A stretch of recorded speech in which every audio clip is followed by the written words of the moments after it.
ቤተሰብ እንኳን ደስ አላችሁ። እናንተ ሲጠፉብን ግራ ገብቶን እንዲሁም ደግሞ ማን ነው ብሩክ ከሌላ እንዴት እንደሆነ አላቀም ተቀናናብሮ ከሌላ ሴት ሲናየው ወይኔ እኔ ይሄንን ነገር አላምንም እያልኳቸው ነበር።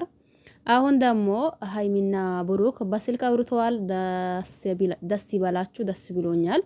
ምክንያቱም ብዙዎቻችን እነሱን እንዲለያዩ ሳይሆን አንድ ሆኖ እንዲመጡልን ነው የምንፈልገው። ይሄንን ማናችንም ቢሆን ማናችንም የብሩክንና እንዲሁም ደግሞ የሃይሚን አንድ መሆን አንፈልግም የምንል እኛ የለንም። በነገራችን ላይ የምሬንን እጅጉን ከሚላችሁ በላይ ደስ ብሎኛል። እንኳን ደስ አላችሁ።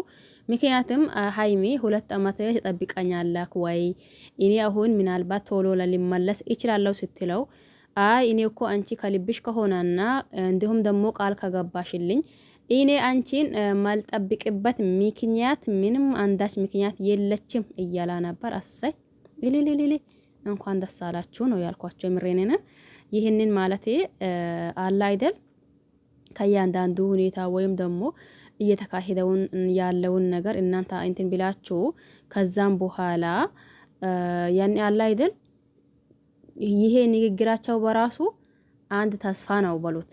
የምሬኔና ያኔ ብዙዎቻችን እንዳልኳችሁ የነሱን መለያያት የነሱን መነጣጣል አንፈልግም። ይሄ ግልጽ ጉዳይ ነው ማለት ነው።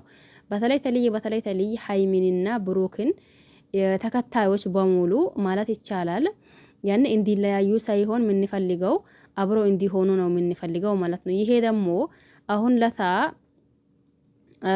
ትንሽ ግራ ተጋብተን ነበር በነገራችን ላይ ማለት ነው። ግን ደግሞ የአሁኑ በጣም ደስ የሚል እንዲሁም ደግሞ ተስፋ የሚሰጣ ቪዲዮ መጥቶልናል። አሳይ እልል ነው ያልኩት ማለት የምሬን በጣም ደስ ብሎኛል። እንኳን ደስ አላችሁ።